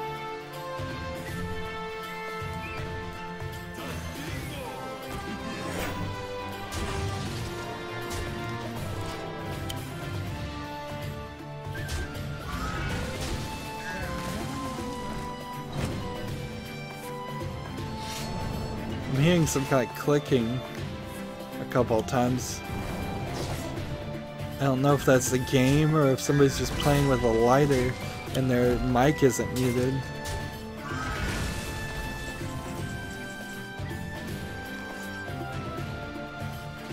So the divide in the screen there seems to be a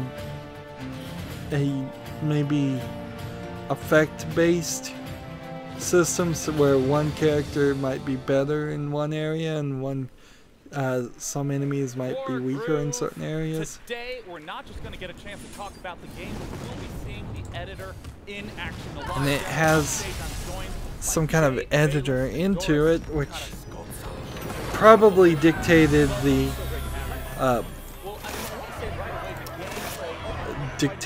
art style, which limits everything. Definitely kind of inspirations of ours, you know. Wargroove is a turn-based tactical strategy game. It's a game about starting to build up your resources every mission, really push boring forward into your enemy territory, and just kind of dominate the map and make the right choices. But yeah, we've got a lot of unique kind of gameplay mechanics, and we're bringing it into the modern age. We've got online play, mod support, and kind of content creation as well. Yeah, and that's one of the things that we're going to get the chance to look at today. Doris, who's operating the PC right now, tell us what it is we're looking at. So what we're looking at today is the world map of Wargroove, and this is our campaign editor. So these are the tools we use in-house to create Wargroove campaigns, and we're shipping them with the game so players can create their own scenarios. So I've been now, as I hear this person talking with a heavy foreign accent, I won't try to guess what it is. It makes me wonder that if her and this team's worldview, as far as what the video game industry is and what games can succeed and what games can fail or will fail, might be adjusted by where you are, and almost certainly it is for any of them. Video game developers in the West, in the United States, probably know that they've got to compete against all these AAA titles.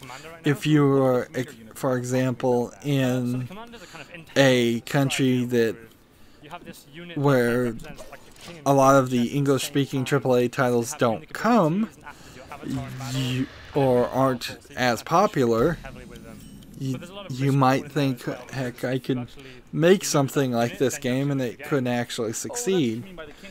Now, Steam should be a unifying force to prove people wrong on that thought. People should be able, in any language, to see the thousands and thousands of games on Steam, hundreds of which look like this, and realize that you probably don't have anything that unique to sell if it looks like this. And you buy with your eyes way before you actually play the game, because frankly, most people aren't even going to give it the time of day if it doesn't look interesting. I've played so many bad games that looked interesting and would be a lot happier playing a bad game that looks interesting over a good game that looks boring. The only thing that would get me to play a game that looked like this is a consistent report of people having played it and actually enjoyed it. And those reports at this point have to kind of come from trusted sources, and most video game review sites and such, at best, I only halfway trust, because they often are just doing paid advertising or something else that proves that they're not purely objective. Was that the show? The next game that we get the No. opportunity to talk about is the sequel. I wouldn't be surprised if it does just kind of end. Officially announced release date, guys, is October 10th. Here to talk to me about it is Michael, the Vice President. And see, they're still telling more release dates and more facts in this than some of the other streams. Like, even though Xbox showed a lot of trailers for live games, they didn't say out loud the release dates. They had text showing up and saying when this is coming out or when that is coming out. Really hard to do. Pretty obvious is take the things that were good that worked in the first game, so combat and the Nemesis system and this world that we created, and to build on that, but also to take the lessons we learned. I wouldn't be amazingly surprised if it turned out that this Shadow of Mordor sequel is a little bit shorter. Clearly they want to make this a close to annualized series, and so they probably won't move the story too far away, and the game is more open in its gameplay. So there was the single player aspect, and then there was the potential to just continue playing after that point. And I wouldn't be surprised if after you play the story of this sequel you can just keep on playing, which might actually in the long run hurt it, because if when they come out with the third game of the trilogy, hopefully they have to hope that people aren't burnt out of playing the previous one, particularly since we're going to start seeing the rip-offs of the Nemesis system come out pretty soon. We're going to get a chance to delve a little bit more into those story bits with a unique cinematic based on one of the characters that was in the trailer. Can you introduce her for us, Eltario?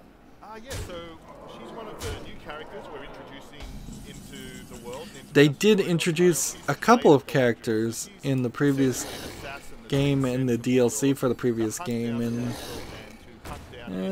they didn't really go anywhere. And you as Talion running around using a ring of power. So there's an interesting tension in that relationship with her, but she's this awesome character, and as well as that, she gets her own playable story DLC as well, which is the way to go. That's pathetic, getting defeated by the innkeeper by the basic easy practicing. We talked about how important story is to Shadow of War, so let's take a little bit of a look at 2 minutes of the cinematic. Eltariel meeting. So the first game is called Shadow of Mordor. This is called Shadow of War. So they're keeping the shadow.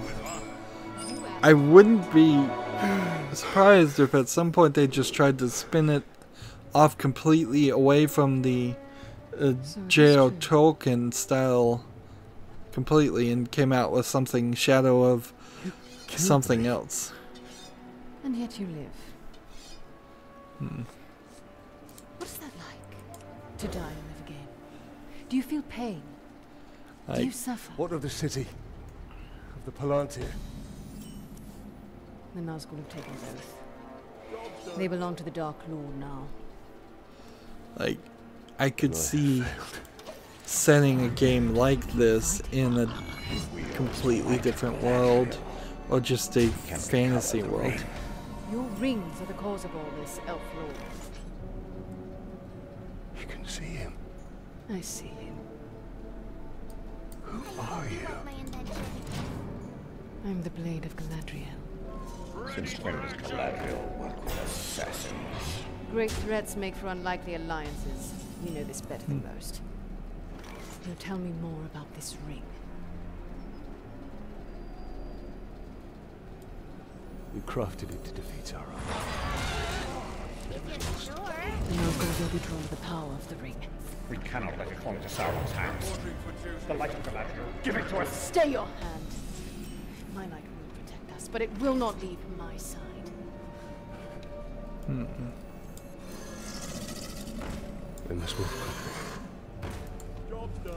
Try to keep up. So maybe we'll get away from the main character by the time the third game comes out. It's kind of odd to talk about the third game when the second game hasn't even come out, but Excited to see where the story goes in the sequel. And I'm pleased to say we have one final game to announce. It's from Microsoft, and I'm not even allowed to see the name yet. So joining me to talk about said unnamed game is the creative director for Microsoft Studios, Adam Eisgreen. Welcome, Adam. Thank you so much for having me on the show.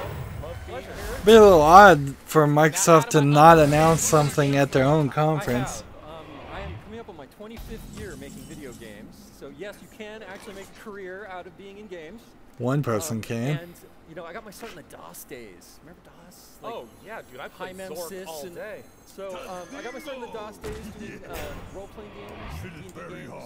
But I spent a heck of a lot of time making real-time strategy games. I was at Westwood Studios for years. So, Conquer series. Earth and Beyond. So a Command and Conquer sequel, but not named because Microsoft doesn't own Command and Conquer.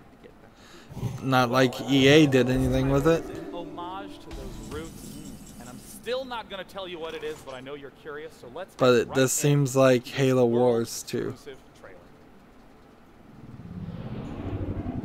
So not really a Command and Conquer game.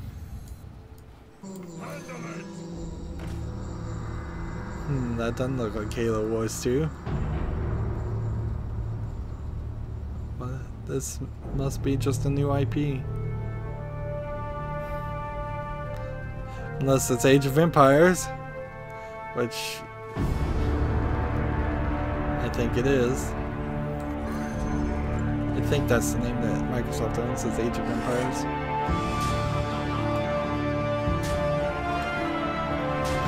'20th anniversary, yeah. Remaster of Age of Empires, fully remastered in 4K UHD.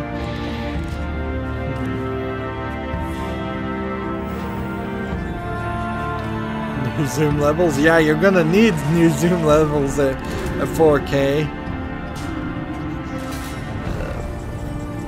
New and improved gameplay, that's almost a demand. Has to be new gameplay. So,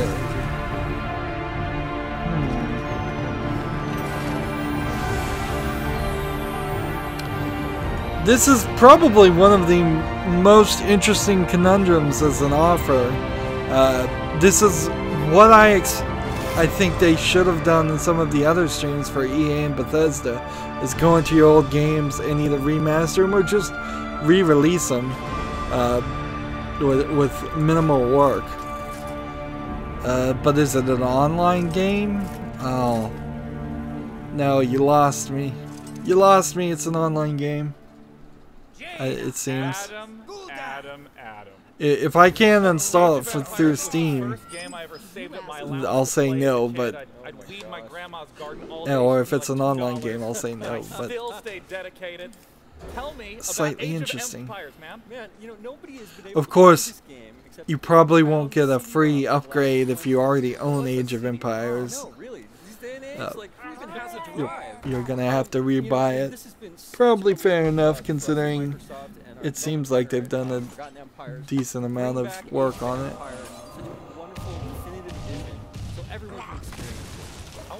There's several Age of Empires though, so if this succeeds, they'll probably do Age of Empires 2 remaster. If it doesn't succeed, then you'll probably be stuck with only Age of Empires 1 being remastered ever. I remember just watching the sprites move around in the original game. It was very blocky and stuttery. 16 facings now, so those fonts don't jitter. You know, a ton of work has gone into making the game and the presentation. It probably wouldn't be too hard to take what you did to remaster Age of Empires 1 and release next year Age of Empires 2. Now, I have to ask, there were some aspects to the gameplay back then that were a little janky. Have there been any updates to the gameplay in that regard? Yes. So not only have we done things like improved Find Path, which is of course always a big thing in RTS games, we've gone in and actually modernized the UI. A lot of people forget the original Age didn't even have an idle villagers button. So all of that stuff, attack, move, all of those things that people come to expect. Control groups? Yes. Control groups? 1A. Yep. So all of that stuff is all in the game now. So we've taken all of the learnings from the games that followed and brought it up. And this is exactly what I wish Bethesda, well, no, Blizzard Activision would do with Warcraft, not World of Warcraft. I don't guess Blizzard or Activision even have a conference or announcement. They just do it at BlizzCon, which is probably the smarter move. What about the beta that we saw at the end of that video? Yes, so it will be out later this year, but you can go right now to ageofempires.com and sign up for our multiplayer beta. You know, RTS games are really, multiplayer is so important. They feel like they're trying to make this old game into an esports multiplayer game, and I don't think that's going to work. You asked me before we hopped on if you wanted to say one more special bit, a little bit of a tease. We understand that it's the 20th anniversary of Age of Empires. What is it you wanted to say? So, yes, Age of Empires, the whole franchise will be it's hitting its 20 mark in October of this year. And this is the start. Not the whole franchise, the first game. Doesn't work that way unless you released every game in the same year. That party's going to roll. We're going to continue that. So you're going to hear from us again in Cologne, Germany at Gamescom in August. And we're going to be having a really wonderful Age of Empires event there and talking a whole bunch about stuff that you want to hear. This one's mine. I think I'm going to want to hear it. Well, let me just say, Adam, thank you so much for coming out. We're super excited about Age of Empires. And with that, our slew of announcements comes to an end. Before we depart, let's head back up to the mezzanine with Sonya for one last hello. Thank you, Sean. I had an amazing time being a part of some awesome game reveals and kicking it with you guys today. If you want any more information on any of the games that you saw today, go to PCGamer.com. If you want to hang out with me and check me out on the internet at OMG It's Firefox, pretty much everywhere. I had a blast, and for one last time, back to you, Sean.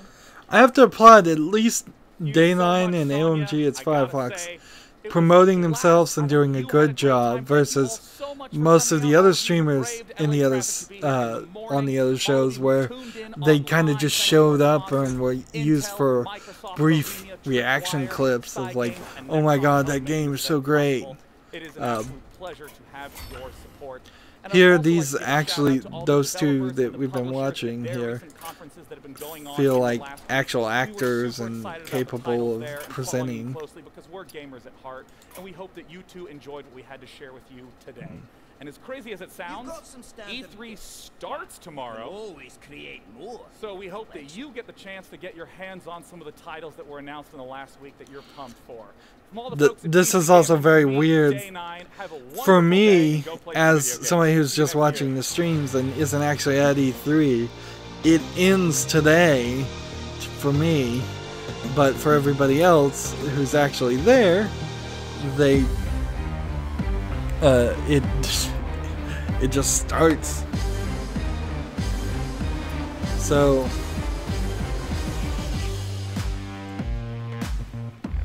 pull up the schedule. At 1 p.m. Pacific Daylight Time is the Ubisoft conference. We're expecting probably a decent amount of streaming of announcements from Ubisoft, because Ubisoft loves to announce things and put out a lot more games. At least 4 or 5 of them that we already know of. So that's good. Let's switch over here. So I'm on my Asian account right now, and I've got 3 card packs I want to do, and then I want to save some of these other card packs for the Ubisoft and Sony conference. So let's just do this. Just got all 9 of the characters unlocked on the Asian account. I still have a ton of things I need to do though, like since daily quests now in the newest update on Hearthstone can be done with friends, I more than ever now need people on the European accounts to friend me and the Asian accounts, because I may in my regular Hearthstone streams need to play people just so we can get the daily quests done in triplicate. So every 3 days I stream Hearthstone, and usually when E3 is not going on. So every 3 days I might need somebody to help me and play with me so I can get 3 daily quests on the Asian account done, which nobody's on the Asian account has friended me. A lot of people have friended me on the European account, but I'm not sure how many of them will be awake at the same time. That's it for the PC gaming stream. Not really that bad. Way better than Digital Devolver's stream, which had nothing to do with video games and was a complete waste of time. They showed us a few new things. They kept everything tight. It had the slight problems on keeping things separate that just needed a little bit of an applause break or something, or an announcer just to keep separate what they were actually talking about. But overall, not bad. I thought that they were going to focus a lot more on just trying to hype Intel i9 processors. That only got mentioned even once, and they didn't really partner with any other manufacturers of any other kind of hardware. So we didn't hear any MSI talk or Asus or Gigabyte or like Intel motherboards or Crucial Memory or Dell computers. There was a Dell monitor that they were using, and that was probably paid product placement, but they kept it focused on games. So I think next year when I do the streams, if I can get myself to wake up, I would do the PC gaming show again. They did a nice show considering that the expectations were a lot lower. I thought they were just going to show trailers that had already been seen over and over again. The worst part about this is the timing. Honestly, I don't know why it's so early when Ubisoft is at 1 p.m. and then Sony is at 6 p.m. All these announcement times are spread out.